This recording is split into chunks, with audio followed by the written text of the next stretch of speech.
Fala, rapaziada, como é que vocês estão? Tudo beleza? Hoje, quarta-feira, dia de jogo do Colorado, e hoje, para repercutir esse confronto entre Inter e Atlético Goianiense, mais uma vez trazemos um convidado aqui para a live, conversar não só comigo, mas com o Leandro Bez e com o Lucas Colar. A gente tem aqui o parceiro, o Alex Rodrigues, tá? Que é jornalista esportivo lá da CBN Goiânia, tá? E um negócio muito legal, hein? Ele está hoje aqui de Atlético Goianiense, camiseta do Atlético Goianiense, mas ele fala de Goiás, ele fala de Vila Nova. O cara é bom mesmo, hein? Muito obrigado aí pelo aceite do nosso convite aí, Alex. Cara, prazerzão te ter na live aí. Ô Alexandre, eu que agradeço aí pela oportunidade. Bom estar falando de futebol com você, com o Colar, com o Leandro, né? Pessoal que a gente já conhece aí desse meio esportivo há algum tempo, admiro o trabalho. Inclusive, muito bacana essa iniciativa de vocês, né, de estar trazendo esse conteúdo em vídeo também para o torcedor do sul do país, de todo o Brasil, né, o torcedor que gosta de futebol, que procura saber um pouquinho mais do Inter, dos adversários. Estou feliz aí pela oportunidade de estar falando um pouquinho do Atlético, que é um dos representantes goianos nessa Série A do Brasileirão. Deixa eu já te perguntar então, Alex, te agradecendo o contato aqui conosco. A gente viu o Atlético goleando o Flamengo, foi uma surpresa para todos nós, né, que não acompanhamos mais de perto, né, o trabalho do Atlético Goianiense. Vi alguns lances, assim, né, simultâneo com o jogo do Inter no domingo, né, contra o Sport, né, Atlético Goianiense Sport. E eu te pergunto, porque me parece um começo até acima da expectativa do Atlético Goianiense. Qual Atlético a gente vai ver aqui no Beira-Rio? O que a gente pode esperar do Atlético Goianiense no jogo de hoje? Acredito que vai ser um time muito parecido com aquele que jogou contra o Flamengo, porque o jogo do Flamengo e o jogo do Sport foram situações distintas. A gente viu o Atlético de posturas diferentes, porque contra o Flamengo joga e deixa jogar, dá um certo espaço. Isso fez até com que o Atlético tivesse a chance de criar, fazer os 3 gols, chances para fazer até mais.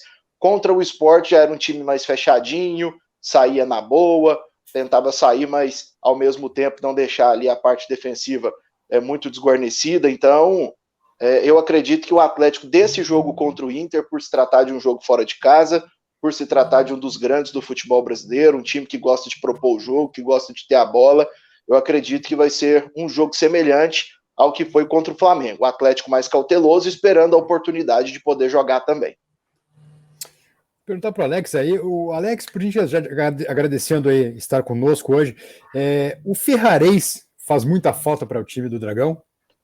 Faz sim, Leandro, porque o Ferrarese é um jogador titular desde que chegou ao Atlético, no início da temporada. Ele começou a temporada titular durante o Campeonato Goiano, Campeonato Estadual, fez grandes jogos, fez gols importantes, gols bonitos, e já tem um certo entrosamento entre ele, o Jorginho e o Mateuzinho, que vai ser titular nesse lugar, do próprio Ferrarese, que não vai estar à disposição para esse jogo contra o Internacional.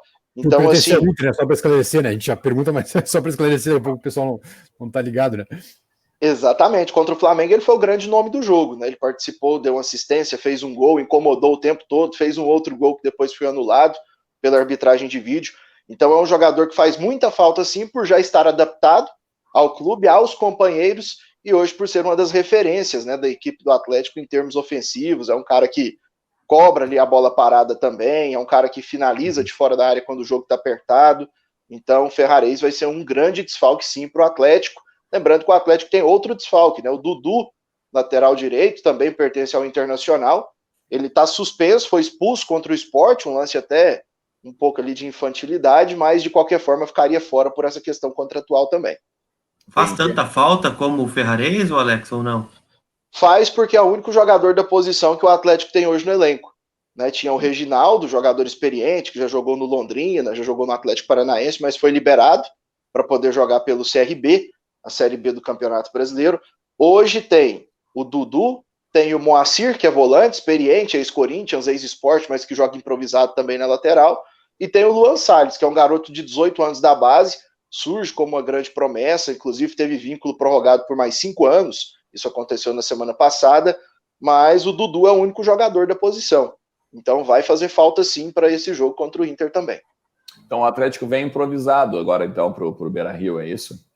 Exatamente, vai de Moacir, volante, vai improvisado na lateral direita. Ele já jogou muitos anos também nessa função, inclusive no próprio Corinthians, mas jogador já experiente, ali 33, 34 anos, então a gente não sabe se vai ter o mesmo ritmo, né, que o Dudu vinha tendo nesses primeiros jogos. A gente tem uma parceria aqui com o Stat Inter, @StatInter, lá no Twitter, e tem statinter.com.br, tá? Tem várias estatísticas que os nossos parceiros aqui eles fazem dos adversários do Inter e até mesmo como chega o Inter também. E a gente tem aqui um card, ó, inclusive, ó, e ele bota o Moacir mesmo na lateral direita. Ó, o time que deve vir é Jean, Moacir, Éder, Gilvan, Nicolas, no caso, né?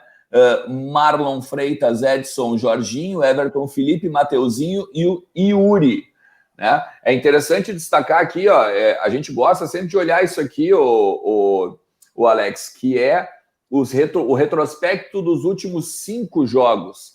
É impressionante a fase do Atlético Goianiense, né? São 4 vitórias e 1 empate nos últimos 5 jogos. E a própria campanha mesmo aqui de 2020. Perdeu só um jogo no ano, né? Exatamente, né? Perdeu um jogo no ano. Em casa está invicto com 7 vitórias e 3 empates, e fora tem 3 vitórias e 1 empate. É um time que está incomodando mesmo, hein? O que se deve a isso? Oi. Alexandre, desculpa interromper, mas em determinado momento no domingo, na rodada de domingo, o Atlético Goianiense chegou a ser vice-líder do campeonato durante o jogo. Isso aí. Mas é interessante isso, Luiz, que o Stat Inter traz. O que te parece, cara? A gente sabe, né, que os times que não têm tanta expressão assim no Brasil, né, eles às vezes eles dão aquela largada, aquela ascendência, e daqui a pouco tudo volta ao normal, vamos dizer assim, aí fica lá naquele meio de tabela e tal. Como é que vocês enxergam esse início, esse boom aí do Atlético Goianiense? O que acontece, Alexandre, Colar, Leandro? O Atlético, ele tirou muita aprendizagem da última participação na Série A, que foi em 2017. Né, o presidente atual, Adson Batista, na época era diretor de futebol e vice-presidente, agora ele é o presidente do clube, e o Adson Batista, em 2017, ele tentou montar a equipe com o campeonato em andamento, e acabou se dando mal, ele virou o turno com apenas 12 pontos conquistados. No segundo turno até conseguiu 25 pontos, mas mesmo assim ele foi rebaixado para a Série B. E aí ele veio para essa Série A 2020 com uma mentalidade diferente. Antes ele montava um time mais barato para o campeonato estadual e depois buscava praticamente uma outra equipe para a disputa do campeonato brasileiro. Isso para a Série B, para a Série A.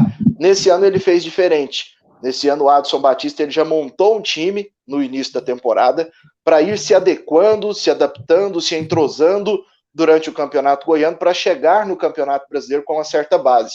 Então ele apostou em nomes interessantes que já seriam utilizados para as duas competições. Tanto que dos jogadores considerados titulares no início da temporada, nesse momento só tem um que está fora do time, que é o Renato Kaiser, atacante, está fora por contusão, era o camisa 9 e entrou o Yuri na equipe na função dele. E aí vai ter agora o Everton Felipe entre os titulares, porque o Ferrarez não está à disposição. Então, assim, no mais, o Atlético ele vem mantendo uma base desde a disputa do campeonato estadual. Antes da paralisação, o Atlético tinha, em números que a gente sempre acompanha no futebol brasileiro, ele tinha o ataque mais positivo do país, superior inclusive ao ataque do Flamengo, e tinha também a defesa menos vazada entre os times que vão disputar a Série A. Então, assim, o Atlético está apostando bastante no entrosamento, manteve várias peças do time que subiu da Série B do ano passado, conseguiu segurar algumas peças, então aposta muito nessa questão do entrosamento. Com relação a esses números, o jogo que o Atlético perdeu foi no Campeonato Goiano, um jogo para o Jaraguá, fora de casa, que o Atlético utilizou o time completamente reserva, poupando o pessoal pensando na Copa do Brasil. Então, foi a única derrota, tomou o gol já nos acréscimos do segundo tempo, uma derrota pelo placar de 1-0. Então, hoje eu vejo um time muito equilibrado. O Atlético ele tem em mente aquilo que quer, ele trabalha muito com a comissão permanente do clube, em especial com o preparador físico Jorge Soter, que já está no time há algum tempo, né, trabalhou por muito tempo na comissão do PC Guzmão, mas há uns 4 anos já integra a comissão permanente do Atlético. Ele faz um trabalho físico muito forte com os jogadores, a questão física é um forte do Atlético, já há algumas temporadas, e assim, o Atlético ele chega numa condição muito bacana para esse campeonato brasileiro, porque contra o Flamengo mesmo, a gente viu um Flamengo que estava em atividade, disputando o Campeonato Carioca, meio travado, meio lento, e o Atlético há 151 dias sem jogar, conseguiu colocar velocidade, conseguiu colocar intensidade o tempo todo, então isso se deve muito ao trabalho do preparador físico. Teve um contratempo no início do ano, né, contratou o Cristóvão Borges para poder ser o técnico. O Cristóvão perdeu só esse jogo para o Jaraguá, mas conquistou ali 2 empates consecutivos, e foi o suficiente com o futebol ruim para ser demitido, porque a diretoria viu que o Cristóvão não conseguiu agregar aquilo que a comissão permanente do clube já vinha fazendo. Sim. Então, optaram em demitir o Cristóvão, tanto que muita gente bateu muito no presidente do clube na época, no Adson Batista, por demitir o Cristóvão com 71% de aproveitamento, mas ele chegava a dizer, quem acompanha o dia a dia do clube sabe do que eu estou falando, o treinamento dele é menos intenso, não tem tanto diálogo com os jogadores, não tem muita coisa a respeito dessas questões táticas mais modernas a aplicar, era um treinador mais antigo, estava 2 anos sem comandar uma equipe, então sofreu muito. E aí foi buscar o Wagner Mancini, ficou 3 meses sem técnico, e foi buscar o Wagner Mancini, apostando no conhecimento do Mancini de mercado, trabalhou com grandes jogadores, e também de competição, apesar de já ter sido rebaixado algumas vezes, foram 5, né, se eu não estiver enganado, que o Mancini participou de campanhas de rebaixamento, de 10 campeonatos que ele participou da Série A, mas é um treinador que tem um certo respeito, tem um conhecimento da competição, e pelo menos nesse início de campeonato tem demonstrado que agregou bastante nessa preparação do Atlético aí. Ele teve 2 meses praticamente para preparar o time. É uma novidade, né? Porque se perdeu um jogo só com o time completamente reserva e nos acréscimos, além de tudo isso, é um time que aparentemente, pelo que tu diz, vem com muita confiança, né? É um time que tem uma invencibilidade a zelar, né, na temporada, tem alguns jogadores jovens, então o peso é menor, né? No jogo de hoje, por exemplo, pega o Inter que perdeu, né, para o Fluminense no final de semana e tem o favoritismo do jogo, né, então tem tudo para ser um jogo que o Atlético gosta. A gente tem outro card para repercutir, né, a gente, em parceria com o pessoal do Stat Inter, que são os pontos fortes e as fragilidades do Atlético Goianiense. Não sei se vai bater, mas vamos tentar aí, Alex. Né, o Atlético Goianiense tem uma das menores médias de posse de bola, então não gosta de ficar muito com a bola, não troca muito espaço, tem a menor média de troca de passe por jogo, é a que menos troca passe para finalização, então é um time aparentemente bastante agudo, né, bem direto, num contra-ataque, né, diferente do Inter, que troca bastante passes. E aí vamos para fragilidades e pontos fortes. Na fragilidade, maioria das chances criadas pelos adversários surgiram de bola aérea, principalmente no primeiro poste em jogada criada pelo meio. E o ponto forte utiliza muito bem a velocidade dos jogadores de lado, e possui um jogo bastante direto, e uma defesa sólida oferece perigo, com pouca posse. Acho que é por aí, né, Alex?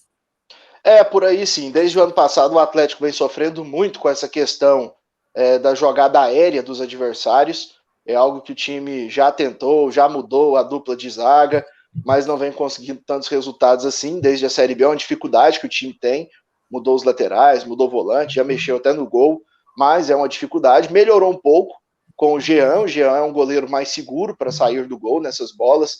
Ele participa bem, consegue cortar ali muitos cruzamentos, né? Até joga um pouquinho adiantado. O torcedor às vezes até pega no pé, fica ali com aquela apreensão, porque ele joga a todo momento ali um pouco à frente, numa espécie de líbero, um goleiro que gosta de trabalhar bastante com os pés. Mas é sim uma dificuldade. E o Wagner Mancini, quando ele foi apresentado no Atlético, ele disse que não queria um time com a falsa posse de bola. Ele até chegou a usar um exemplo que ele tentou muito, segundo ele, num trabalho na Chapecoense, mas que não conseguiu implementar, já que os jogadores da Chape, segundo ele, tocavam muito a bola de lado, ficavam com a posse de bola, mas não conseguiam ser agudos. Então ele diz que tem essa preferência, que quanto antes o time dele conseguir chegar ao ataque para finalização, melhor vai ser, que vai encontrar mais espaços dentro da defesa adversária. Então, ele trabalha nesse sentido. Ele pede para que esses passes sejam, na maioria das vezes, da defesa ali para o meio campo, de repente, com um toque, já coloca o atacante na cara do gol. Então, ele trabalha muito com essa ideia de que quanto mais rápido eles conseguirem chegar ao campo de ataque, mais dificuldade ele vai levar ao time adversário. E aí, como vocês pontuaram bem, aí na análise, o Atlético, ele é um time que depende muito da velocidade dos jogadores de frente. E aí, para esse jogo, a gente vê um Atlético com uma característica diferente, já que na armação, na criação, vamos ter 3 jogadores lentos, mais jogadores com bom toque de bola. O Everton Felipe, o Jorginho e o próprio Mateuzinho. São jogadores mais lentos, mas com boa qualidade técnica, de finalização, de lançamento. E o centroavante, que é o Yuri, que não é um centroavante, está jogando improvisado nessa função, devido à falta de opções, vem chamando atenção nesse início de campeonato por conta disso. Ele tem pego muitas vezes as defesas adversárias de surpresa, por ser um jogador de muita mobilidade, e aí como o Atlético não vai ter esses extremos com tanta velocidade, a aposta é nisso. A aposta é nos lançamentos para o Yuri, que é um centroavante muito veloz, a capacidade dele de finalização nem é tão boa assim, mas é um jogador que incomoda bastante a defesa adversária. Então é algo que vem funcionando, pelo menos nesse início de campeonato brasileiro, até a volta do Renato Kaiser, que está prevista só para o mês que vem. Por falar em setor ofensivo, né, Alex? A gente tem mais um card aí, sobre o Mateuzinho, o Alexandre joga na tela aí, ó. O canhoto Mateuzinho é o principal responsável pela criação de jogadas do Atlético Goianiense e deve volta ao time titular contra o Inter, né? Após passar aí pelo trâmite, enfim, sobre a quarentena de Covid-19. Com a ausência de Ferrarez, que pertence ao Inter, e Renato Kaiser, tem tudo para ser o principal perigo, juntamente com o meia Jorginho, que fez um gol em cada partida até agora no Brasileirão. É isso mesmo, Alex, e eu te pergunto também qual é a postura que tu imaginas que o Atlético vai ter aqui em Porto Alegre esta noite? Vai esperar um Inter que tem se mostrado instável a cada rodada ou vai para cima? O que a gente pode esperar do Dragão esta noite no Beira-Rio? Sobre o Mateuzinho, ele foi eleito o melhor jogador do Campeonato Goiano do ano passado, ele foi eleito o melhor jogador do Campeonato Goiano nessa atual temporada, até a paralisação. É um cara que chegou para ocupar a função de camisa 10, né, que é a função do Jorginho, mas devido à falta de opções para o ataque, isso lá no início do ano passado, o Matheus foi utilizado como jogador de ataque, jogador que atua pelos lados, e funcionou muito bem. Aí foi utilizado assim também no Campeonato Brasileiro da Série B, é o xodó do torcedor do Atlético. Se você perguntar para o torcedor do Atlético quem é o grande jogador do clube, 80% vai dizer que é o Mateuzinho, então é uma grande aposta para esse Campeonato Brasileiro da Primeira Divisão. Jogador que tem boa finalização, ele marca muitos gols, e assim, geralmente gols bonitos, de finalizações de média e longa distância, é um cara forte na bola parada também. Eu acho que vai ser um dos jogadores aí que vai chamar a atenção, vestindo a camisa do Atlético nesse Campeonato Brasileiro. A torcida deposita muita expectativa nele, com razão, e eu acho que ele vai corresponder a essa expectativa. Agora, sobre a questão da postura do Atlético para esse jogo contra o Inter, o Marlon Freitas, volante, falou ontem, na entrevista coletiva a respeito disso, e ele tentou falar o que espera do Inter. Ele falou que espera um time agressivo, assim como todos que jogam em casa nos primeiros 20, 30 minutos, fazendo uma certa pressão, e segundo ele o segredo é tentar suportar essa pressão, até por conta do resultado negativo do Inter na última rodada, para depois tentar jogar. Mas o Atlético, ele tem essa mentalidade de que não pode ficar só atrás se defendendo, esperando o adversário, que ele precisa agredir também. É algo que o Wagner Mancini, ele vem falando muito nas coletivas. Ele fala, se o Atlético entrar no Campeonato Brasileiro como um time pequeno, que vai ficar tomando pressão o jogo inteiro, esperando acontecer um milagre para fazer um gol, ele vai ser rebaixado. Ele falou, a gente tem que usar da nossa qualidade, que é o toque de bola desde o ano passado, temos jogadores habilidosos, então a gente tem que jogar também, tem que ir para cima do adversário também, tem que fazer o adversário se preocupar com a gente também, com aquilo que a gente tem de melhor, que é o sistema ofensivo, que são os jogadores de criação, a finalização de longa distância.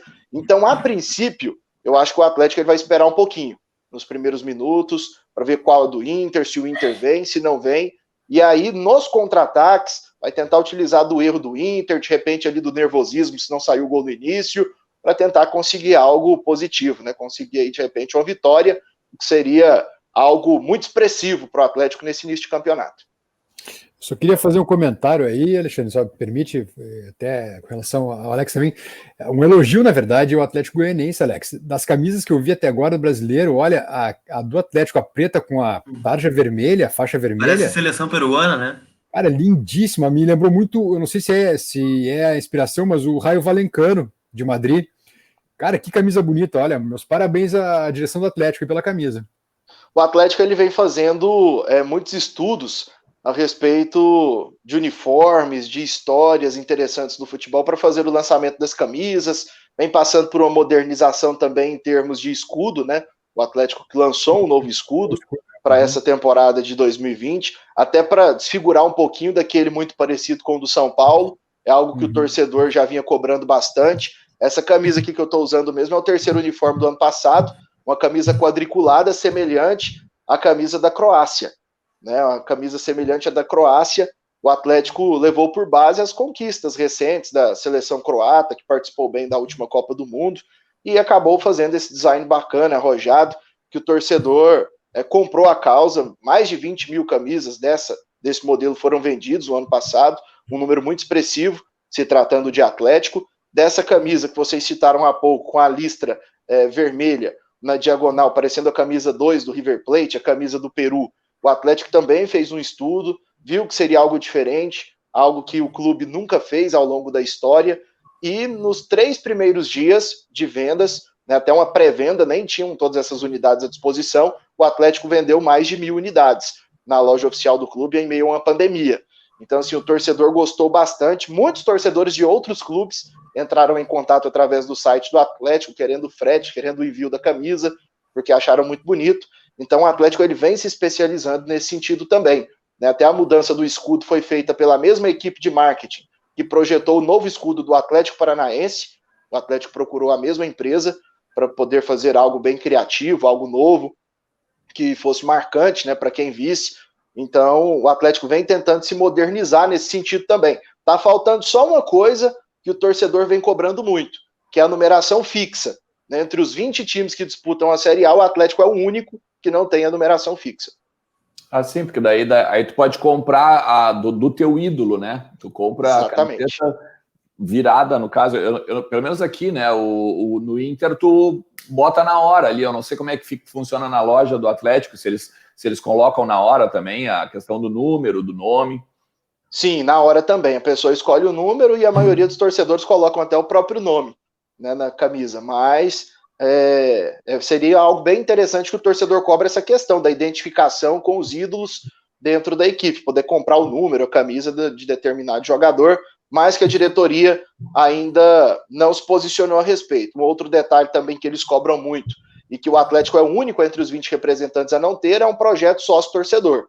O Atlético ele não tem um plano de sócio-torcedor à disposição, né, da torcida rubro-negra. É o único entre os 20 times da primeira divisão que não tem.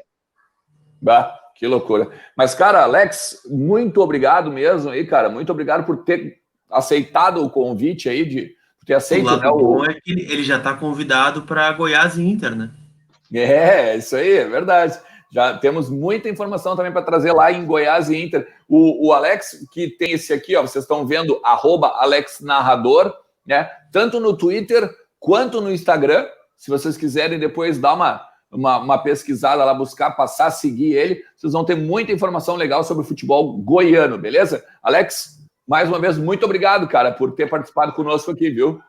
Eu que agradeço pela oportunidade, Alexandre, ao Colar, ao Leandro, né? A gente vem conversando bastante aí nos últimos dias, através aí do WhatsApp, de outras redes sociais também. Acompanho o trabalho de vocês já há algum tempo. Muito legal, viu? Tá podendo participar. O futebol do Sul é o futebol que nós, aqui pelo menos no estado de Goiás, respeitamos bastante, e a gente vê os torcedores de Goiás, de Atlético, de Vila Nova, pregando que os clubes daqui precisam enxergar o futebol da maneira que o Sul enxerga, pelo bairrismo, pela forma de trabalhar, pela forma de gestão, pela forma como os torcedores compram as causas das equipes.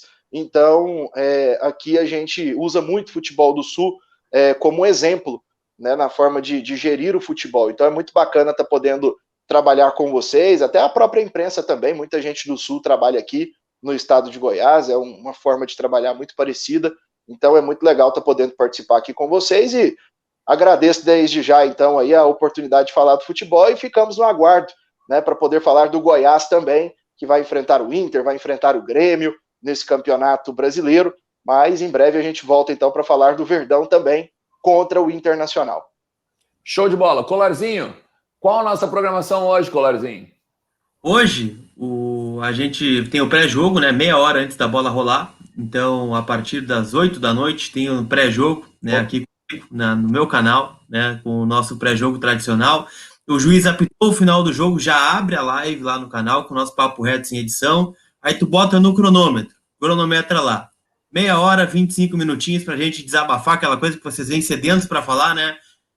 Acabou, já vem todo mundo junto pro Voz do Gigante, pro nosso mais 45, que às vezes é mais 120, mais 180 e assim vai, né? Então, tá aí na agenda para não perder certinho. Inter Atlético Goianiense, um jogo importantíssimo para o Inter e aparentemente um jogo dificílimo que teremos pela frente. É isso aí. Beleza, gurizada? Então a gente se fala à noite, após Inter e Atlético Goianiense, beleza? Mais uma vez, obrigado por todo mundo que esteve conosco. Tchau, Bess. Tchau, Colar. Tchau, Alex. Valeu aí. Tchau, tchau. Tchau.